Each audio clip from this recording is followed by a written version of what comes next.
years ago, I found myself in the emergency room. I thought that I was absolutely about to have a heart attack. I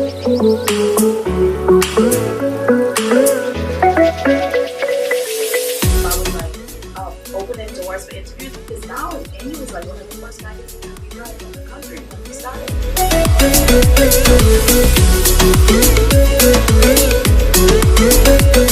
We can journey through this together because no one arrives.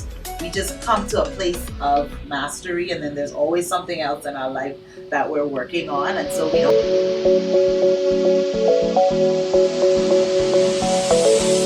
So Queen, you have the power. You have the power to decide that you want to live a different life.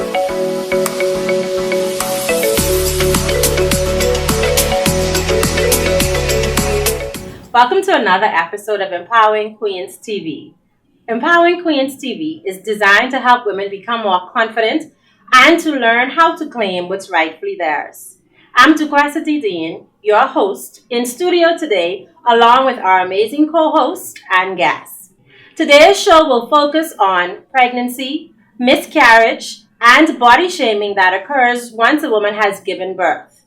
We're privileged to bring this amazing episode with the view of helping women learn how to embrace who they truly are. Today in studio are my co-host, Miss Simmone L, Bowe, the Limitless Life Coach, along with our second co-host, Coach Raquel Clarke, and our guest is Miss Keishan Vaughan from Keishan Vaughan Makeup Artistry. Simmone, would you please introduce yourself to our viewing audience? Absolutely, it's a pleasure to be here again. And my name is Simmone L, Bowe, the Limitless Life Coach. There are no limits. Right? There are no limits. And so I help people to break free from living an average life, living below their potential, living with limiting beliefs, to living the life that they really want. And you look so beautiful today. These colors are just popping on you. I'm trying to get more color in my life. And you're doing it, girl. You're rocking it. Thank you. And our second co-host today is Mrs. Raquel Clarke, also known as Coach Raquel. Raquel, would you please share who you are with our listening audience and our watching audience? Thank you. It is a pleasure to be here. It's always great to be among the queens. And Keishan, I follow you all the time, so you know I'm a fan of yours. And it's great to be here. I'm a coach who believes the most important word in the vocabulary is more. And the way I've defined more is more opportunities to experience the reality of what God has designed you for. So really to be able to take more and just have more possibilities in your life.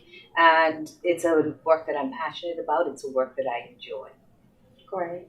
And Keishan, what a privilege to have you in another capacity here in our studio. Yes. For our last recording, you were behind the scenes doing makeup. And today you're sitting in front of the scenes sharing your story. Could you tell our viewing audience a bit more about who you are and what you do? Sure. First of all, I'd like to say I'm privileged to be here among such beautiful and strong women. And I follow all of you, Simmone Bowe, Limitless Life Coach, Raquel Clarke, Coach. I am Keishan Vaughan. I am a wife, a mother, and the owner and CEO of Keishan Vaughan Makeup Artistry. Awesomeness. So when you think about the platform that we're creating using Empowering Queens TV to make women become more confident and to claim what's rightfully theirs, how do you think that we can reach more women with the messages that we share in an authentic and genuine way so that they can see, like Simmone alluded to in our last episode, that we can come through this together? I think our strength has always been in being authentic and real and sharing our stories. Stories prove to be powerful. It's amazing because as a budding photographer, whenever I'm about to take somebody's story, I realize that everyone has one. Yes. I take a story, I learn something on the fly about a person, but it always leads to a deeper conversation. And so I think that our strength as queens has always been the magic of our stories, being able to be vulnerable, to share them, and to let people understand and relate to the fact that they're not alone in their situations. Awesome. And so I think that will be the strength of today's conversation, because many people have had this problem. Many people need these solutions. And so I think the more we tell our stories, the more women will be set free to their limitless potential. I'm so excited to get into this content today because I believe so many women will be touched by what's shared here today. Absolutely. The March of Dimes actually shared that 10 to 15 of 100 women experience miscarriages, and miscarriages are defined as the termination of a pregnancy that occurs before 20 weeks of pregnancy. And for me, when I read that, I was so alarmed because that's not a small number. That's 10 to 15% out of 100 women who experience that. So it's common to happen. And I sat with a young lady a few weeks ago sharing her story about a miscarriage. And, she was trying to get an explanation as to why. There was nothing that she could put her finger on that could trace her back to why she lost her baby. With your experience, ladies, in going through this sort of situation, can you help us understand what were some of the emotions that you ran through as you tried to figure out your why with that situation? Well, I kind of went into that situation knowing that there was a strong possibility that I will. In actual fact, the doctor told me to expect it. Wow. Because I didn't expect to get pregnant, first of all. I never had. So it was my first pregnancy. I was in my mid-30s or so. And I had a lot of fibroids. Okay. And so that was what I had discovered.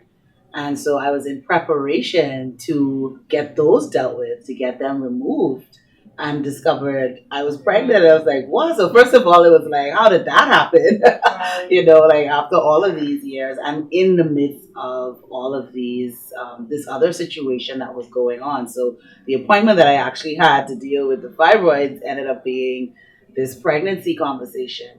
And just to hear the words from the doctor to say, expect it to be very painful. And it was. There was a lot of pain, physical pain, as the baby grew with these fibroids. So it made it difficult for me to walk even.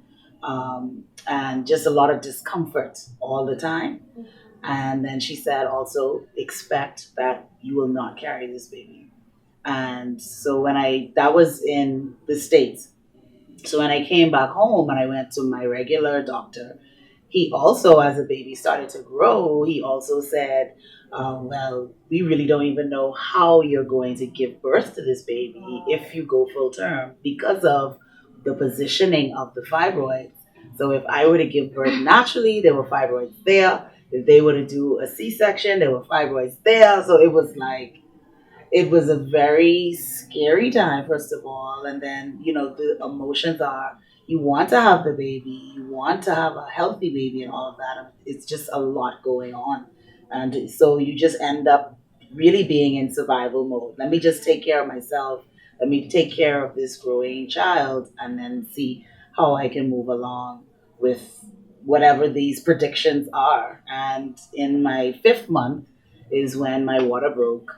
And I had to get an emergency flight to Nassau because I wasn't even living here at the time, which was another very scary prospect of living on an island that doesn't have a hospital, and you're in a high-risk situation. And it happened where, the airport is done, there are no more flights. Wow. So all of that was like really, really scary. Sounds going like through all of that, yeah. So, yeah. Okay. And Keishan, what about your experience? So my experience is more about loss and not necessarily miscarriage as it relates to the definition, because miscarriage is 20 weeks and longer. Okay. I was only 6 weeks. However, I think we as women sometimes feel like, oh, you only had 6 weeks, like it was 20 weeks or whatever, but I feel like a loss is still a loss. When you find out that you're pregnant, you start to transition in your mind on becoming a mother.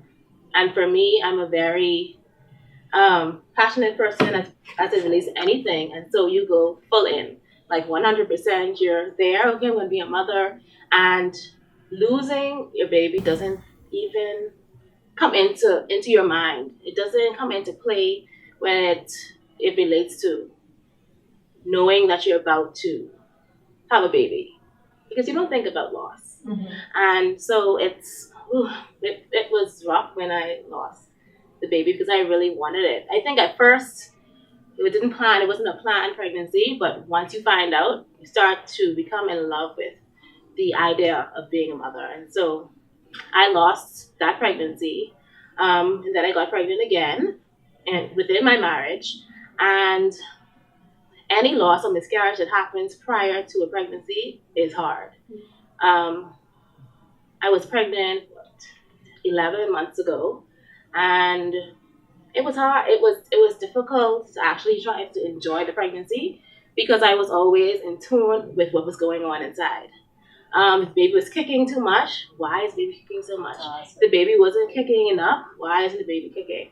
Why isn't the baby moving as much today as she was moving yesterday? And so I think pregnancy after a loss is something that we need to dialogue about more. And loss period, not just miscarriage, because 20 weeks, what about 19 weeks? And, I think it still has an effect on us. And all of that. Right. Too. Yes. I mean, it doesn't matter. I think at any stage, Yeah, it's a loss. Yeah. It's a painful one. I think the moment a woman that you take that test. I mean, Yeah. I know that's for me, and I'm Yeah. sure it is for everyone. You get excited. Yeah, You do? The moment you see that sign, it's Yeah. like, oh, Everything changes. Yeah, really, really excited. But it's interesting to hear about your journey with fibroids as well, having an impact on the pregnancy, because you had quite a number of them, from I'm understanding from what you 15. shared. Yeah, wow, that's a 15. huge number. Yeah. And Keishan, I know you also had a battle with fibroids at some point. Did that play any role in your first pregnancy? I had a myomectomy prior to getting pregnant. Okay. I had about 9 fibroids. I had a big one and smaller ones. I guess that's why I probably didn't get pregnant prior to that time, but right after I had the myomectomy, shortly after I got pregnant. Okay. And that's essentially the removal of your fibroids? Correct. And it cleared the way for you to become pregnant again. Do you have experience with fibroids, Coach Raquel? So I was just going to say, it's interesting you gave the statistic of 10 to 15% of women who miscarry, but in the Bahamas, fibroids is an epidemic. Yes. I mean, like everybody or their mother has them. And yes, absolutely, my mother had them and so did I, and I ended up having to have a surgery in my 40s to take care of them because they were debilitating. And they were causing me to be ill in many different ways. And so, yes, I too have had that experience. Well, it's 4 for 4 because I am actually struggling with fibroids at this time. As a matter of fact, my physician just told me that my fibroids are the size of a 4-month fetus. Yeah. So I'm at the position now where I have to make a decision about, do I get them taken out? Do I continue to just adjust my diet and give it a period of time? And so fibroids for Black women, I'm told it's really mostly a problem for Black women. And a lot of doctors that I've spoken to tie it back to some of the products that we use, particularly perm for our hair, the lye in the products that we use in our hair as well, because the skin is such a large organ. And no matter what we put on it, it seeps in. And so sometimes we're not even aware how we are creating situations for our future by using some of the products that we are, because our parents have used them and not really researching what the ingredients are and the impacts those ingredients would have on us, even from a fertility perspective. I'm sure food is tied to it. I was just going to say the same I've thing. done some studies The on it, hormones and they talk about gluten being one of the things that possibly contributes to the development of fibroids as well. So it's the miseducation, and it's the fact that even though we have it to this extent in our community, there has really been no education on how to research. How do we actually, we know it's a problem, but how do we actually begin to, I guess, minimize it or stop women from, Because I stopped eating chicken and eggs as a result. Because when I've taken everything out of my diet, like all meat, and I was just doing vegetables and fish eventually, and I started to reintroduce certain things, I noticed the connection between how my cycles became when I had those in my diet and how it was when I didn't. For me, if I can share, my fibroids actually decreased. Actually, I don't have any. because I eliminated sugar. Wow. I think sugar is the link that feeds tumors. And so I feel like once you get rid of that sugar content, it shrinks Yeah. in a bad way. I think we need to challenge some of our physicians though to get us some answers. Yeah. And to do more education. Yeah. Because it's really too big for us to not pay Yes. attention to and put focus on in our community. So yeah. And I We think need it some answers. Yes, we do. And it trickles into so many other parts of our lives, right? And just coming back to fertility, there are many women who are trying to conceive. They are taking hormonal supplements and doing whatever they need to do from a medical perspective to be able to conceive and give birth, because motherhood is such a coveted title, Yes. right? And so that part of wanting so badly to have something, and you get to a point where you start to have it and you start to feel these emotions, and you feel, once you get pregnant, whether you're 3 days or 2 weeks, or you just shift, your whole hopes and aspirations shift, and you begin to think to the future of how to take care of this child, how to provide for this child, what to do with this child. And so even given the prognosis that perhaps your child may not go to full term, did you start to prepare for your child's birth? Actually, I had done that many years before, because you would listen to people who would say, well, you gotta have faith and all of that. So there was a very long period of time, like I said, where this was my first pregnancy in my 30s, and so you already start to like put stuff together, buy little things that you're holding on to as a sign of faith. Yes.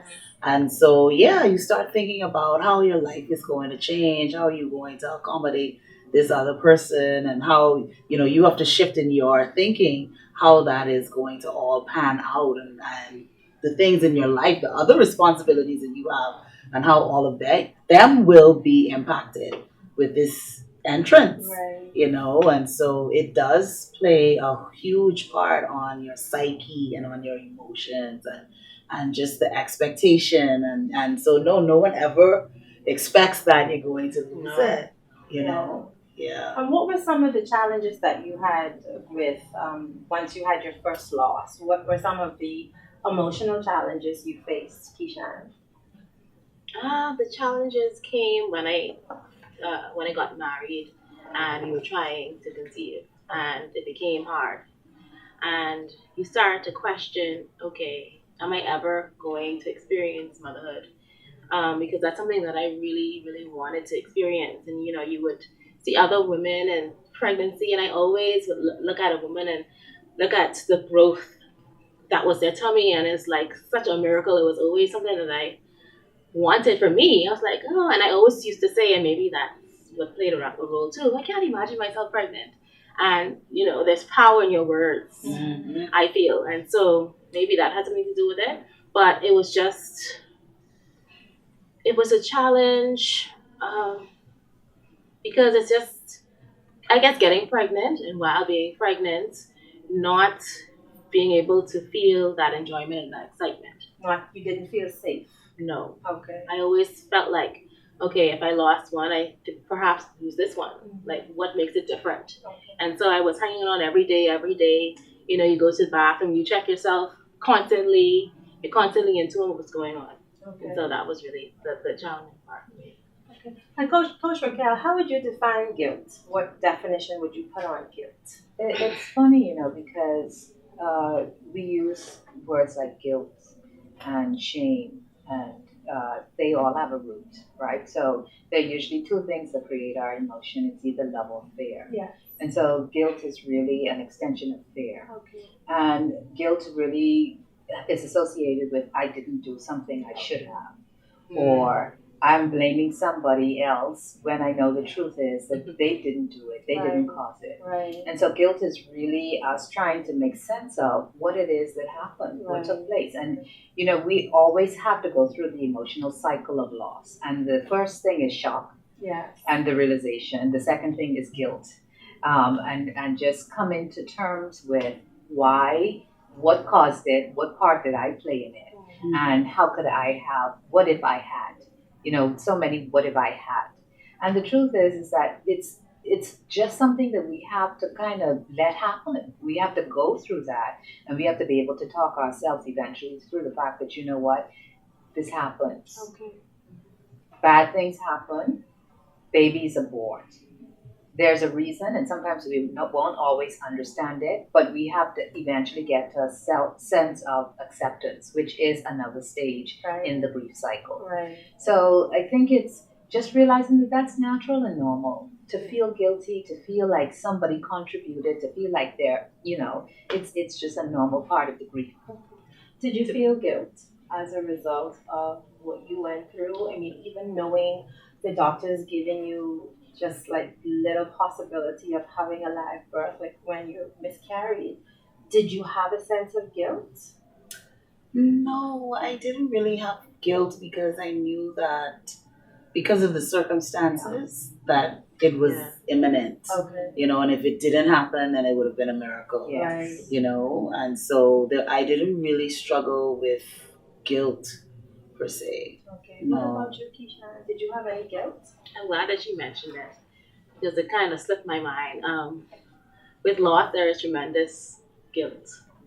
It does play in your mind. What did I do wrong? Mm. Did I eat something wrong? Yes. Was I sleeping wrong? Like you always tend to blame yourself. What did I do wrong? Especially at that time, my child's father really wanted the baby, and he was like, "Make sure you take care of yourself. Make sure." So when it didn't happen, it was almost like a disappointment, not only for me but for him as well, because there was such love that was surrounding this pregnancy.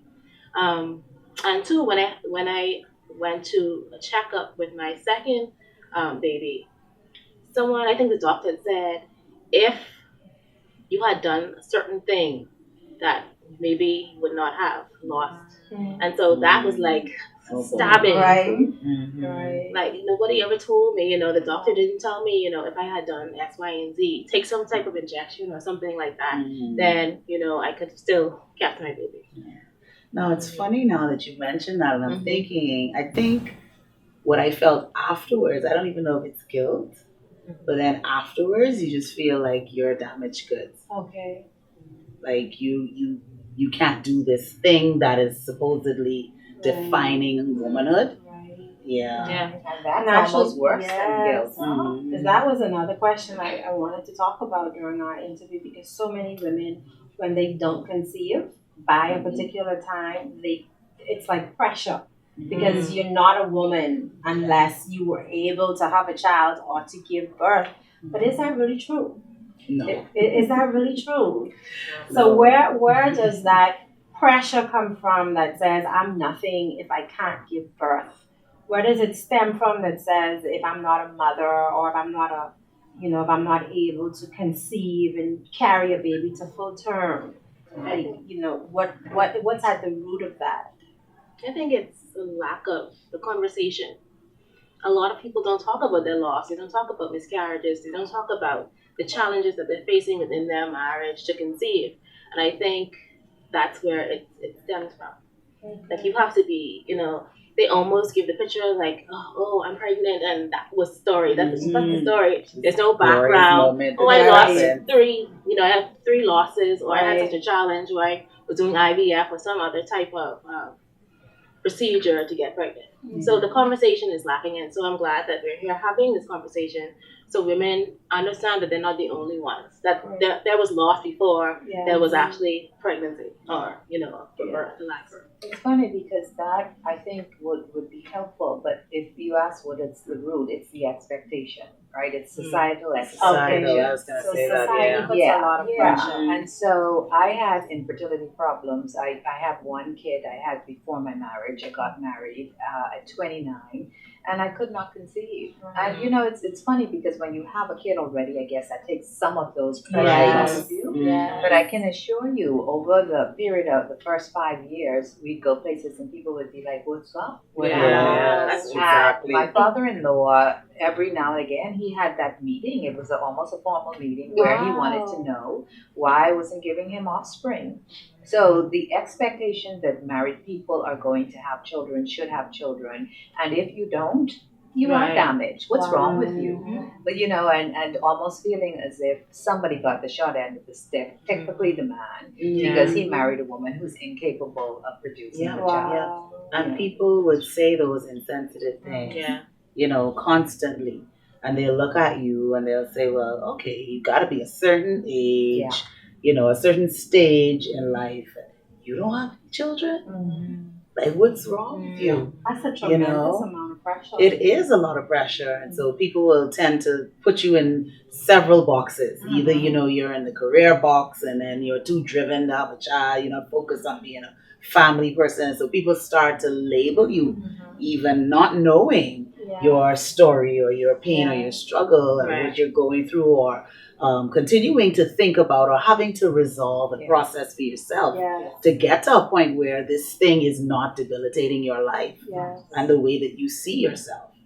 That's a lot of pressure. And as a matter of fact, I know of a young lady that died because she was just So much pressure. It was, and she had to do it. But But she ended up getting pregnant using what is it? IVF.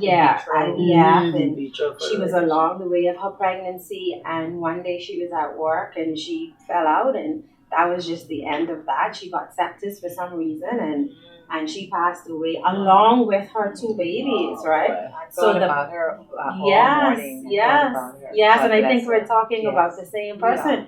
And so the pressure that society places on us forces us to want to fit in, and so we do what we believe we have to do so that society accepts us, sometimes even to our own detriment. It's funny because we don't often understand too that a lot of this pressure falls on the woman. Yes. But in fact, infertility can be a male problem as well. Yes. And I've seen that side of it, and now I understand that side of it as well.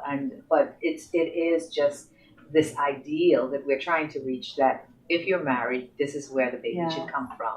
And very seldom wanting to explore alternatives to being parents, and to the fact that there are a lot of children who need, because they have to be our legitimate offspring for it to be meaningful. Yes. Correct. Yes. Yeah. But there are other available options for women who have challenges conceiving, or whose partners or whose husbands have challenges with helping with the conception part of it. There are alternatives available, and some women would make wonderful moms if they were able to open their minds to going out on a limb and doing something unconventional like the adoption. Sometimes you can also have people who are able to carry your child for you and bring them, take it the full term and birth, and it's your baby and your husband's sperm. So there are other alternatives available for women who have challenges. I know that you are a wonderful mother to an amazing young girl now. Can you tell us a little bit about what it feels like to embrace the opportunity to nurture a child?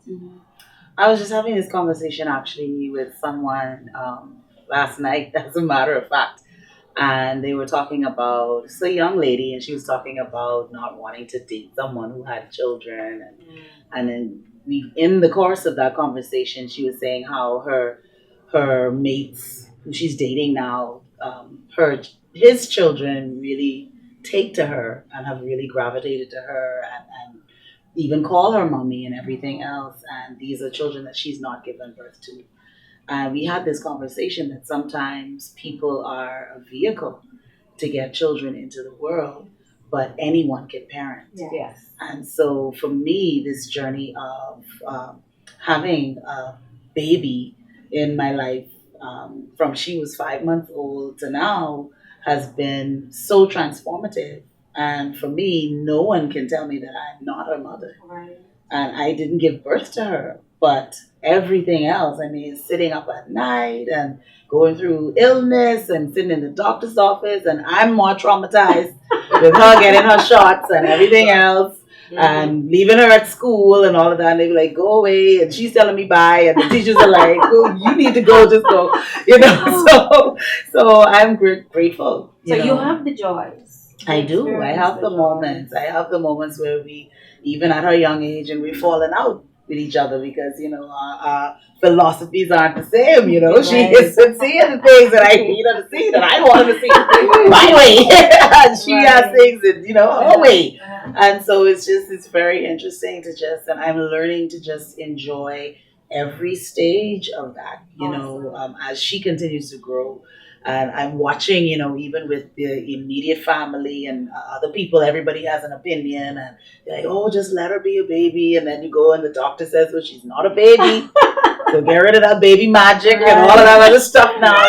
She's a little girl, and so just enjoying every moment. I'm just soaking it all up, every single stage. Okay. Yeah. And Keishan, I know that you're now a new mom. You said earlier in this episode that you were pregnant about 11 months ago, and so your daughter is almost 1. Yes. Can you tell us about the joys that you experience now that you've been able to give birth and nurture a baby for almost a year?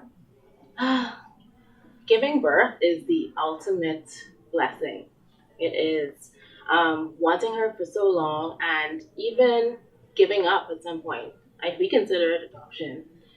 Thankfully, I have a wonderful husband who was like, he never put any pressure on me. He was like, there's other options. But once they placed her in my arms, the whole world stopped. It was just me and her. Seriously, I didn't remember where I was, who was in the room. It was just the connection is just so deep and so strong when you are able to be a part of that miracle that is when she's inside of you and when she comes out. Everything about her is it's just amazing to see the different milestones that she hits and to be excited about different milestones and clapping her up and saying, you're such a smart girl and we just love her. We love her, like you say, to life. We love her so much and we just want to be there for every milestone and we want to support her in everything that she wants to do.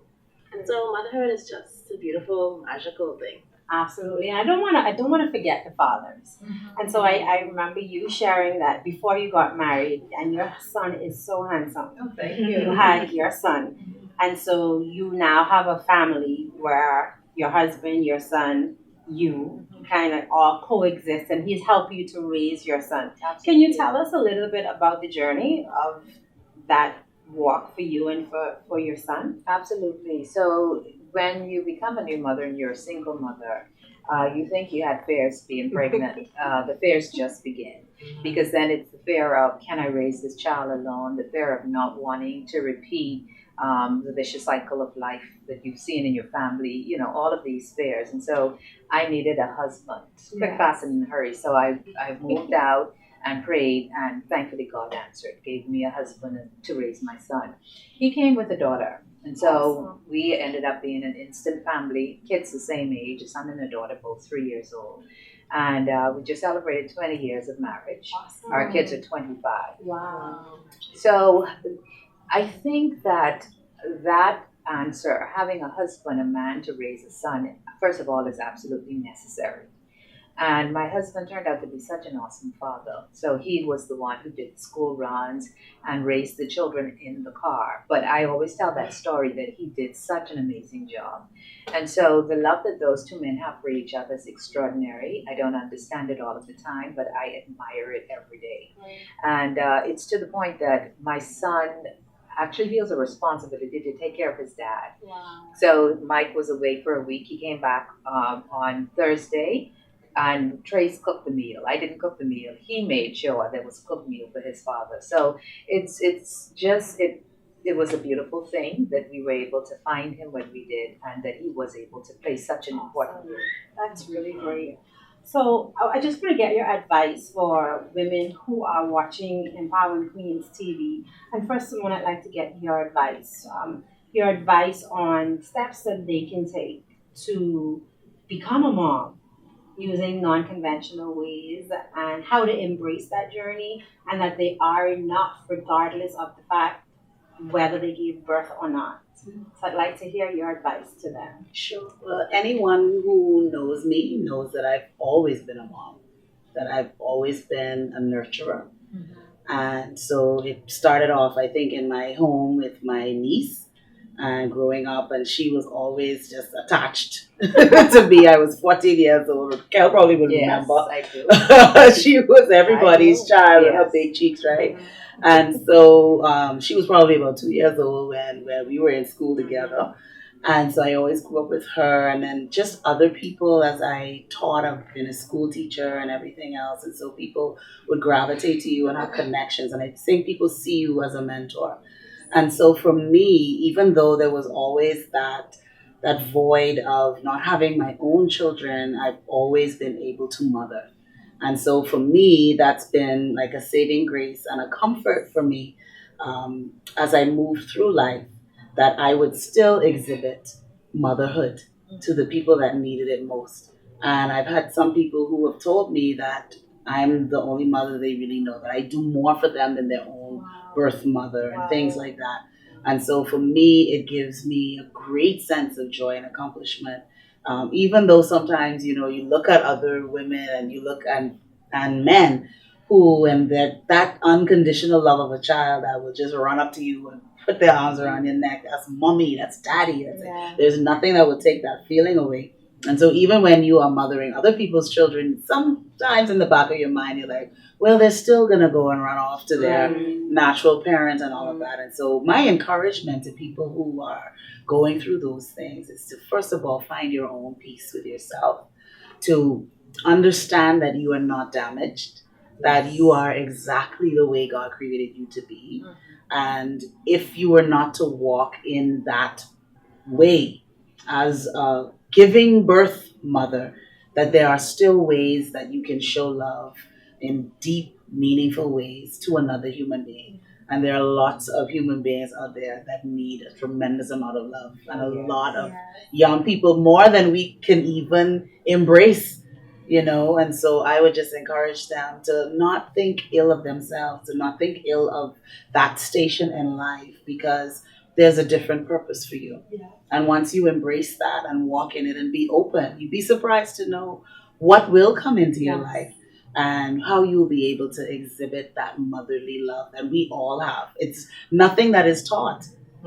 It's something that is innate within us. And as Keishan said, when that baby falls in your lap, or that 5-year-old or that 10-year-old or whoever comes into your life, that motherhood, that nurturing, that love is going to naturally emanate from you. Wow. And just know that you are a blessing to someone else. What powerful advice. Listen, I grew up in a home with my grandmother. My grandmother had 9 children. And we all lived in the family home. It was her 9 children. Then it was grandchildren who were alive, or who were born at that time.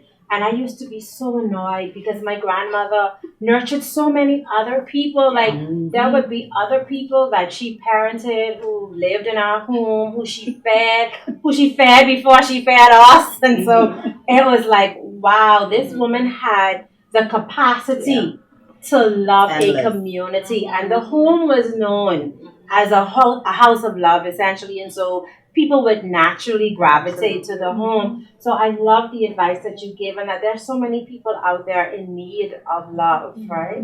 And so, Coach Raquel, I want to come to you because I want to get your advice to the women watching who are either single moms or, like Simmone alluded to, someone who may not want to date someone that has a child. Like, what advice would you give to a woman who has a single child and is out there thinking that they're damaged goods because they have a child? And then separately, what advice would you give to someone who is resistant to dating someone with a child? So for the single moms, because that was my experience, I think we have to get very clear first about how we want to raise our child and understand whether there's a presence of a man or not. We have the ability to affect our child in positive ways. I think back then I lived under the belief that you needed 2 parents, you needed a man, and to some extent I still believe that. However, it doesn't mean that your being alone is not enough.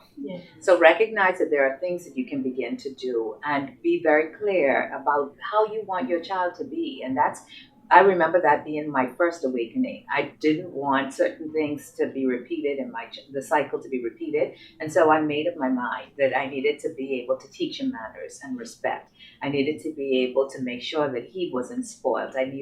So you have to decide and understand that you can begin to teach those lessons on your own without the help of anyone. The second thing is women who may not want to find a man who has a child. I think it's Simmone said it for us. Recognize that there's a gift. And sometimes, yes, it comes with a lot of baggage, Yes. and I can tell you because I lived that experience too. So, as a woman who fell into an instant family, I call it a blended family. I had those hurdles to overcome, where my daughter had to go through a lot of emotional stuff to be able to accept me in her life. Yeah. And to some degree, at 25, we still have our struggles. Mm-hmm. That's the reality of it. Yeah. But can I say that she's added beauty and texture to my life? Absolutely.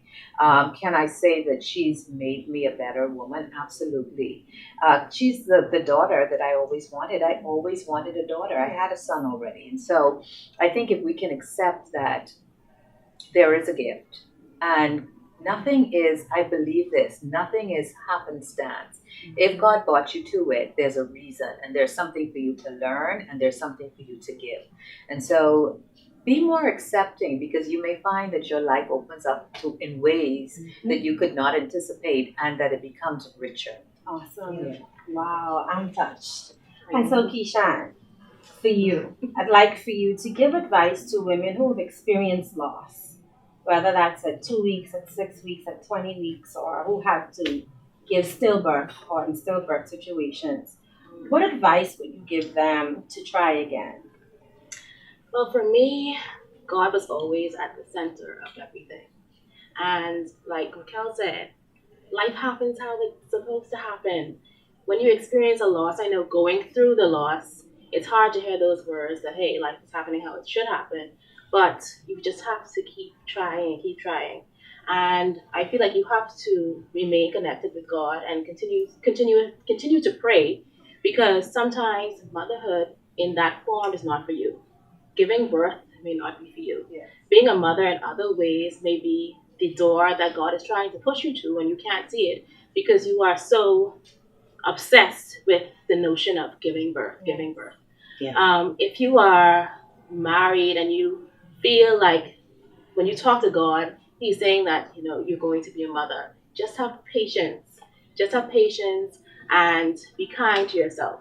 Be kind. Mm-hmm. And also let go because we ask God for things and then we still want to be in the struggle with Him. Mm-hmm. We still want to be doing things. But God says, just give it to me and let me work it. So I would just say, let it go. And Simmone, before we close out this portion of our conversation, I'd like just to hear you speak to the person out there who is currently experiencing depression and anxiety, can't sleep, can't eat because they've lost. Not only have they lost a child, but they've lost the hopes and dreams that they had attached to that child. What ways can you encourage them to help them come through that situation? I think Keishan said it very well to let go, but letting go is a process. Yeah. And as I would have shared before, even with, and this may sound trivial in comparison, but my hair. Our hair is very important to us. And anyone who's on a natural journey knows that it's a journey and it's a long process. And there are a lot of attachments to that. There are a lot of hopes and expectations that are attached to it. Yeah. And there was a day, and it only happened twice in my life, when I woke up and said, this has to go. Like, it didn't look like it belonged to me, and it had to go. But it took such a long time to get there. So for this time was 13 years, 14 years since I started to grow my hair. Why am I saying this? Because sometimes for many years, we develop these attachments to certain beliefs and ideologies and expectations. And our society doesn't make it any easier. And so when we have these, which you call them enormous pressures on us, like maybe this child is going to be the saving grace of our relationship or our marriage, or how my in-laws see me, or how my family members see me. And we have all of these things that we have now attached to this particular process. And those are the things that we need to work through. So we have to get to the root of, why do I feel this badly? Now, yes, there is a loss, and we understand that loss, and that's a separate thing. But sometimes we have to understand the fullness of what we are grieving.